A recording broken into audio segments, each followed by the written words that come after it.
విరివిగా దొరికే సోరకాయ బజ్జీ చేయబోతున్నాం. ఈ సోరకాయతో బజ్జీ ఎలా చేస్తున్నాం అని చెప్పేసి అని ప్రాసెస్ మీకు వీడియోలో చూపెడతాను.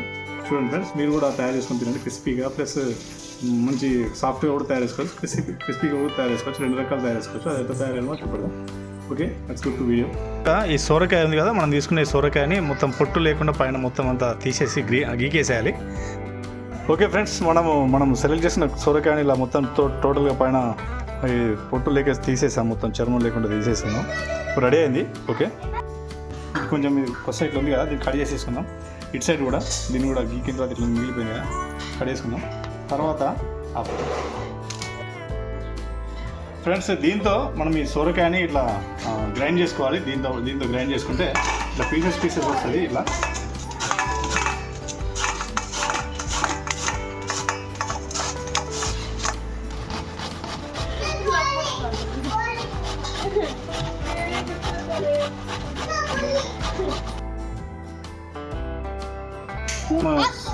ఓకే ఫ్రెండ్స్, మనం సోరకాయని ఈ విధంగా గ్రైండ్ చేసి పెట్టుకున్నాం.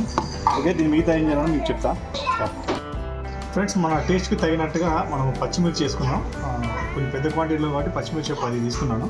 తర్వాత దాంతోపాటు కొంచెం ఈ అల్లాన్ని చిన్న పీసెస్గా కట్ చేసేసి దాంట్లో వేసుకోవాలి టేస్ట్ కోసం.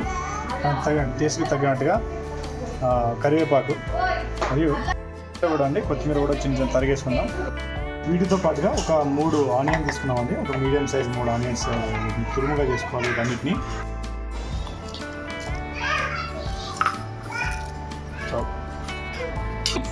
ఫ్రెండ్స్, ఈ ఉల్లిగడ్డలు ఇంత చిన్న ముక్కలుగా కట్ చేసుకొని మనకు ఇది ఒకటి ఉంది, దీంట్లో వేసి దీన్ని మొత్తం పీసెస్గా చేసుకుందాం, గ్రైండ్ చేసుకుందాం.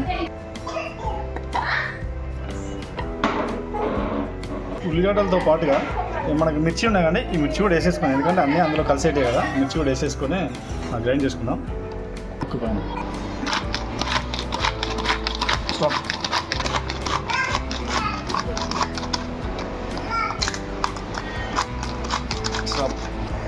ఓకేనండి, ఉల్లిగడ్డను పచ్చిమిర్చి మనకు కావాల్సినట్టుగా రెడీ అయ్యాయి. చూద్దాం. ఓకే, మనకి ఈ సైజులో కావాలి, ఈ సైజులో రెడీ అయ్యండి. ఓకే, దీన్ని తీసేసి మనం తయారు చేసి పెట్టుకున్న ఈ సోరకాయ గుజ్జులో వేసేద్దాం. అల్లాన్ని కూడా పీసెస్గా కట్ చేసుకుందాం కొంచెం ఇందులో వేసేసి. రా ఒకసారి రా.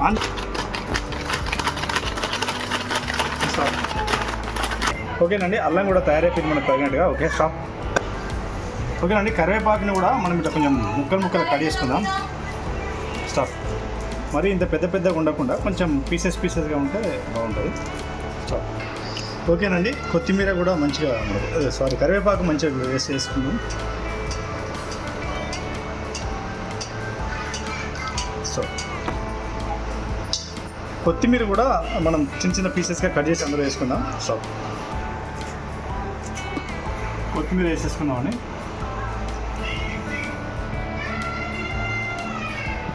ఒక టీ స్పూన్ జీలకర్ర వేసుకుందాం. 1 టీ స్పూన్. దీనికి తగినంత మన రుచికి తగినంత సాల్ట్ వేసుకుందాం. దీనికి మనము ఈ సొరకాయ గుజ్జుకు తగినట్టుగా బియ్యం పిండి కలుపుకుందాం. అంటే ఎంత క్వాంటిటీ దానికి మనకు సరిపోయే మృదువుగా ఎట్లా వస్తుందో అంతవరకు కలుపుకుందాం. ఎందుకంటే ఒకేసారి పోసుకోలేం, దాని క్వాంటిటీని బట్టి కలుపుకుందామని. దాన్ని పడితే మళ్ళీ కలుపుకోవచ్చు. Okay, stop. ఓకేనండి, మనము ఈ బియ్యం పిండిని మొత్తం మన సోరకాయ గుజ్జు ప్లస్ మిగతా వేసిన వాటికి కలిపేటట్టుగా కలుపుకోవాలి. మంచిగా ఎట్లా మనకు గారెలు రావడానికి ఎంత అయితే మెత్తగా ఉండాలో అంత మెత్తగా. ఇక్కడ పిండి పట్టు అయితే కొంచెం యాడ్ చేసుకోవాలి, అవసరం లేదనుకుంటే దీన్ని కలిపేసుకోవాలి. మనకు సొరకాయ గుజ్జు ప్లస్ పిండి రెడీ అయిపోయింది. వీటితో తర్వాత ప్యాన్ మనం పొయ్యి మీద స్టార్ట్ చేసుకుందాం. స్టవ్ ఆన్ చేసుకుందాం.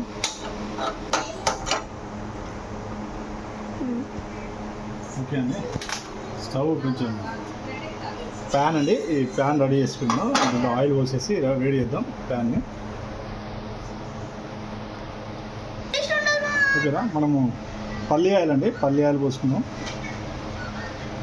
పల్లి ఆయిల్ పోసుకొని కాల్చుకుందాం.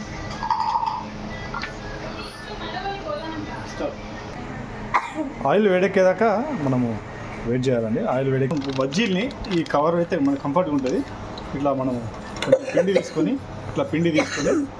ఈ కవర్ మీద వేసి ఇట్లా బజ్జీ తయారు చేసుకొని ఈ బజ్జీని నూనెలో వేసుకుని ఉంటుంది, మనకి కంఫర్ట్గా వస్తుంది. కంఫర్టబుల్ ఉండడం కోసం బజ్జీ తయారు చేసినాం. ఓకే, సో మంచిగా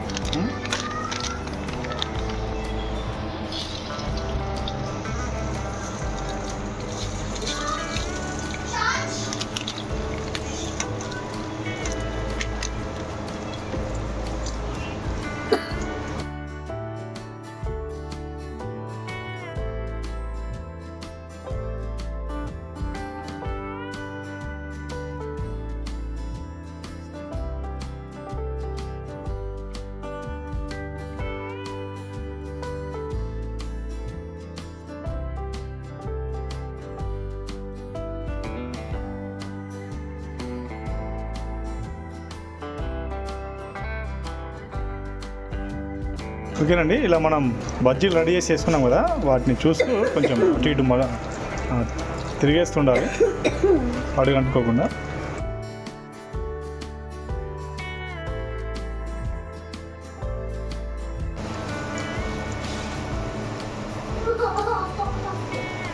సో ఫ్రెండ్స్, ఈరోజు ఓకే అండి, మనం ఇవన్నీ కరెక్ట్గా క్రిస్పీగా వేగాయి.